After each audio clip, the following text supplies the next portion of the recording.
প্রিয় শিক্ষার্থীবৃন্দ, আসসালামু আলাইকুম। এবার আমাকে গ নম্বর প্রশ্ন বলতে সারণী ব্যবহার করে আয়তলেখ অঙ্কন করো। আমাকে আয়তলেখ আঁকতে হবে।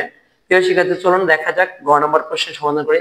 আয়তলেখ আঁকার জন্য আমার খ নম্বর প্রশ্নে যদি সারণী বা সংকেত পদ্ধতির সারণী এবং গড় নির্ণয় করা যে সারণী দেয় সেখানে থেকে একটু সাহায্য নিতে হবে। চলুন দেখা যাক, এখানে শ্রেণীবৃত্তি যা থাকবে তাই এবং গণসংখ্যা যা থাকবে সেটাই আমাকে নিতে হবে। চলুন সারণী নির্ণয় করি আয়তলেখ অঙ্কন করার জন্য। তাহলে আমি এখানে কয়টা দিয়েছিলাম, 1 2 3 4 5 6 7 8, 8টা দিয়েছিলাম। তাহলে এখানে 8টা আমি দিই, 8টা ঘর আমি টেনে নিই।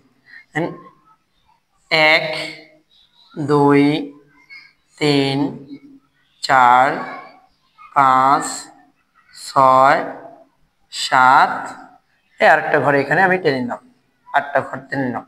এবার আয়তলেখ অঙ্কন করার জন্য সারণীটা একটু চেঞ্জ হবে। দেখেন, সারণীতে 3টা সংখ্যা লিখতে হবে। যেখানে এখানে শ্রেণী ব্যাপ্তি যা ছিল তাই লিখব।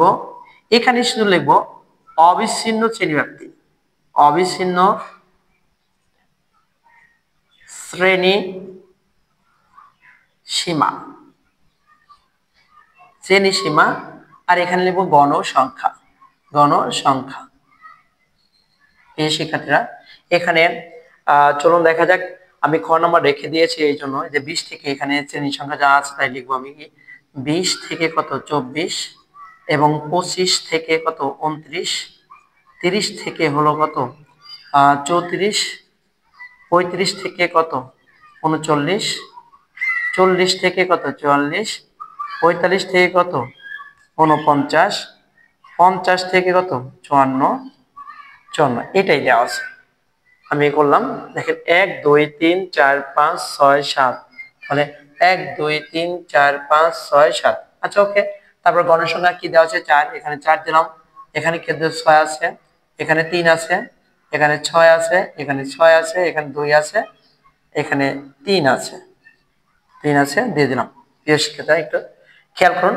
এবার অবিচ্ছিন্ন শ্রেণী সীমা, এটা আমাদেরকে একটা নতুন আয়তলেখ অঙ্কন করার জন্য এই সারণীটা, এই তথ্যটা আমাদের নতুন আসছে, এটা আমাকে মনে রাখতে হবে। প্রিয় শিক্ষার্থী, একটু একদম সহজ নেও, তোমরা একটু খেয়াল করো। দেখো, এখানে 20 আছে না, 20 এর চেয়ে হাফ কম নিব। তাহলে 20 এর চেয়ে হাফ কম নিলে কত হয়, 19.5 হয়। এবং এখানে 24 আছে। প্রিয় শিক্ষার্থী, এইটাই শ্রেণী ব্যাপ্তি, এইটা হলো কি সর্বনিম্ন সংখ্যা, আর এটা হলো কি সর্বোচ্চ শ্রেণী সীমা। এটা সর্বনিম্ন শ্রেণী সীমা, এটা সর্বোচ্চ শ্রেণী সীমা। এই সর্বোচ্চ শ্রেণী সীমার হাফ বেশি নিব, আর সর্বনিম্ন শ্রেণী সীমার হাফ কম নিব। তাহলে 20 থেকে হাফ বাদ দিলে মানে 0.5 কম দিলে তাহলে 19.5 হয়, আর 24 দশমিক কত 5 পর্যায়ক্রমে। এই যে 24.5 এখানে আছে, এই 24.5 এখানে হবে, অথবা এখানে 25-এর হাফ কম মানে কি 25, 24.5, আর এখানে 29 আছে, 29 কত হবে 5 হবে। প্রিয় শিক্ষার্থী বিন্দু, তোমরা বুঝতে পেরেছো আশা করি। আবার 29.5 এখানে 29 কত 5 এখানে আসবে। তারপরে 34 কত 34.5 এখানে হবে। এবার 34.5 এখানে হবে। আবার 39 কত 39.5 এখানে আসলো।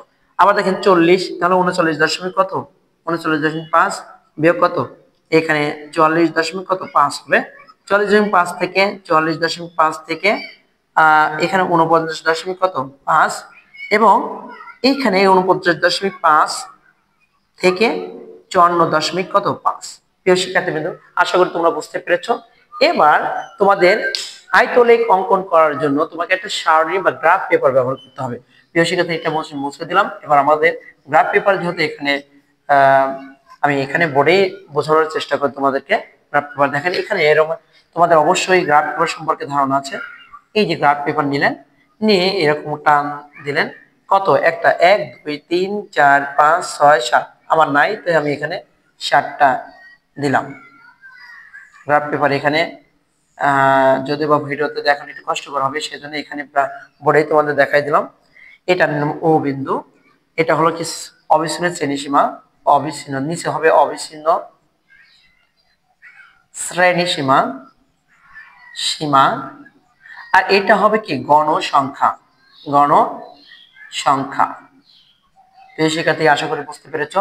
এবার দেখেন, এখানে আমি তোমাদেরকে এইভাবে এখানে এইভাবে দাগ দিলাম, এইভাবে দাগ দিলাম, এইভাবে দাগ দিলাম।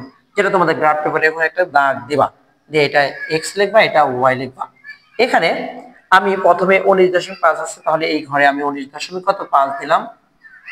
তারপরে এখানে পরে ঘরে আছে কি 24, সেক্ষেত্রে একটু খেয়াল করো 24.5, 24.5, তারপরে কি 29 কত 29.5, তারপরে কি আছে 34.5, 34 কত 5, তারপরে 39 কত 39 কত 5 আছে, তারপরে 44 কত, শিক্ষার্থীবৃন্দ একটু আর একটু হবে 44.5, তারপরে হলো 49.5, এই যে নিলাম, মনে করেন এটা আমরা নিন, এটা ধরেন গ্রাফ পেপার। এদিকে আমি 5 ঘর করি, 5 ঘর, এটা 10, এটা কি 15 ঘর করে দেওয়া আছে। শিক্ষার্থীবৃন্দ এই ঘর বরাবর এখানে 1 2 3 4 5, 1 2 3 4 5, 1 2 3 4 5 এরকম দেওয়া আছে। মনে করি আমি এটা একটু 1 2 3 4, মনে করি 4, 1 2 3 4, এই ধরেন 5, আবার এখানে 1 2 3 4, এই ধরেন 5, এভাবে দেওয়া আছে। প্রিয় শিক্ষার্থীবৃন্দ এখানে এখানে অবিচ্ছিন্ন শ্রেণী বা নিচে লিখবো এবং গণসংখ্যা এই লম্ব বরাবর লিখবো। এবার দেখেন 19.5 এর জন্য 4 ঘর, কয় ঘর 4 ঘর, 19.5 এর জন্য এই যে এখান থেকে কয় ঘর 4 ঘর, তাহলে 1 2 3 4, তার মানে কি এই ঘরটা, এই ঘর বরাবর এই যে এইখান থেকে এই ঘরটা আমি কি কালার করে দেবো, আয়তলেখ আঁকতে বলছে যেহেতু, মানে এই চতুর্ভুজগুলো হবে আয়তলেখের মতন, এই যে কালার করে দিলাম। প্রিয় শিক্ষার্থীবৃন্দ তোমরা বুঝতে পেরেছো কালার। এবার আবার দেওয়া আছে 24.5 এর জন্য কত ঘর আছে 6 ঘর, তাহলে এই 24.5 এই ঘর, তাহলে 1 2 3 4 5 এই 6, তাহলে এখান থেকে এখানে কি করব আমি কালার করে দেবো। আশা করি তোমরা বুঝতে পেরেছো। তোমরা যদি ভিডিওটা একটু সুন্দর করে মনোযোগ সহকারে দেখার চেষ্টা করো অবশ্যই বুঝতে পারবে। সুন্দর করে তোমাদেরকে সহজ করে বোঝানোর জন্য চেষ্টা করেছি। জানি না তোমরা কতটুকু বুঝতে পারবে। এবার 29.5 এর জন্য কত হবে 3, তাহলে 29.5 এর জন্য 3, তাহলে 1 2 3, এই যে এই ঘর এই ঘর এই 3 ঘর, তার মানে এইটুকু আমরা কি করতে হবে নিচে কালারিং করতে হবে, কালার করে দিলাম। এবার 34.5 এর জন্য কত 6 ঘর, তারপরে 34 1 2 3 4 5 6, তার মানে এই ঘরটাকে এইভাবে কি কালার করে দেব, এভাবে কালার করে দেব, এই পর্যন্ত ঘরটাকে আমি কি করব কালার করে দেব, কালার করে দেব। এবং 39 এটার জন্য আবার কত 39 6 ঘর করলাম 44 দশমিক কত 6 ঘর, তারপরে দেখেন এখানে 40.5, 40.5 এর জন্য কত 6 ঘর, 40.5 এর জন্য আমার হলো 2 ঘর 6 ঘর, এখানে 6 ঘর দুইটা হবে, আর একটা এই 6 ঘর, তাই এটা আরেকটা ঘর 6 ঘর বলতে হবে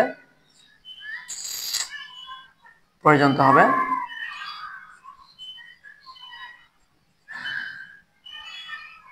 এবার 40.5 এর জন্য কত ঘর 2 ঘর, তাহলে কি 1 2, আমরা এই পর্যন্ত ঘর, এই ঘরটাকে করতে হবে, এই ঘরটা আমাকে কালারিং করে দিতে হবে।